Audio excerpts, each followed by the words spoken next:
Here's a good question for you. Who's the best person to train with? A world champion martial artist who's been there, seen everything, had all the fights, done everything, or a grassroots instructor?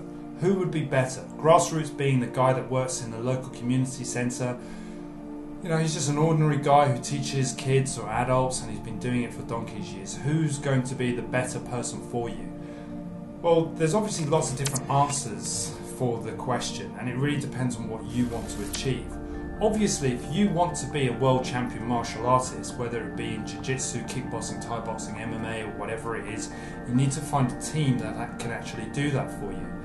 But here's the thing that I've noticed from my journeys in training martial arts over a very long time. In fact, over, 35 plus years. It's been a very long time. Good fighters don't always make good teachers. And the reason being is good fighters have their own personal agenda. I've trained with guys that have been excellent teachers in terms that they're technically very good, and they compete a lot and they fight a lot, and basically they have their own self-interest in heart when they're training. I've been in situations where you've been in a class and essentially, yeah, you're getting good technical information, but really what's happening is the person's using you as a stepping stone for their next objective or their next achievement in the competition. So fighters don't necessarily make good teachers, and this is the point, because a good teacher is concerned about you, not themselves. What a good teacher will do is lead you and bring people up below them. They'll put you first and not themselves first. And this is why I say there's a difference between a grassroots teacher and someone that's on the top of the tree that may not necessarily, and I'm not going to argue the point that they won't be a good technical advisor, a good technical teacher, but may not necessarily put your interests above or before theirs. And that is, for me, a criteria when you select someone who you're going to train with, because there's a number of issues that you want to engage. Firstly, trust. And trust is important because you are trusting that that person is going to give you information based on your best interest, not on what they hope to gain from you. So that could be monetary, or it could be using you as I said earlier, as a vessel for improvement for themselves. But most importantly, do they genuinely take your interests at heart? So when you're selecting a school, or when you're thinking about your environment or who you're training with, consider whether the person is a mentor or whether the person is just someone that is telling you what to do or instructing you. So the difference between an instructor, a teacher, a mentor. For me, a mentor is someone that's going to guide you through many different aspects of your life. It doesn't just have to be on the mats or in the Chun or in the boxing ring. It could also be generally how you think. It doesn't mean they have to get into your personal life and start to advise you. You wake up next day and this person's lying next to you. You know, that's really weird.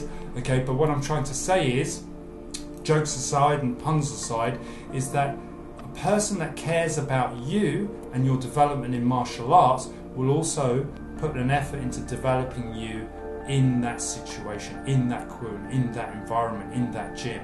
So when selecting and when thinking about someone to work with, try to think about a person that's going to lead the way, who sets a role model, who is a role model, in other words, who basically does what they say they're going to do. And I think that's also important as well. So, as I was saying, fighters, or great fighters, don't always make great teachers. So when you orientate towards someone because they've got a world record or they've got a world championship, that's great, but try to look at how they interact with people. Do they train them? Do they talk to them? Do they bring them up? Do they put their needs at first? Are they hungry to spar? That's another thing. If you go to a school where, for example, the coach or the professor, if it's jiu-jitsu, wants to be rolling all the time with the students, then you've got to consider whether they're actually watching the group and actually looking at everybody and monitoring their success as a group, as a team. And I think that's another issue that's sometimes missed, because competitors don't always make good teachers, because at the end of the day, to be a mentor, you have to put your thoughts aside, your ambitions aside, and think about the people that you're bringing up, the people you're bringing up through the ranks. And I personally think that's a healthier way to select a teacher, but it's very difficult to do that from the outset.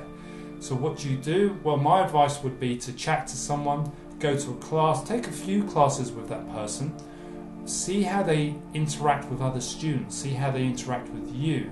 Are they nonchalant? Do they ignore you? Do they have a process where they are approachable? If they're not approachable, then you've got to question that. Do they talk to you about wider issues? Are they just only in it for the paycheck?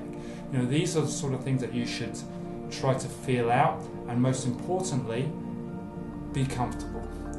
Try to be comfortable in that environment. If your senses and your instincts are telling you I'm not happy, then it's not a place for you. Hopefully that's been a little bit of advice. It's a bit off topic, but sometimes these thoughts come up and I think about how I can motivate my own students and how I can get that information across.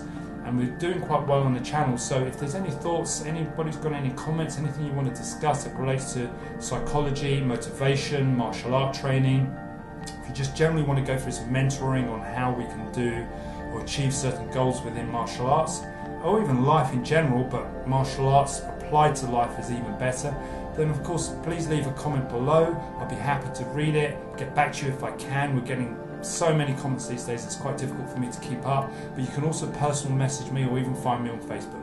Thanks for watching, have a great day.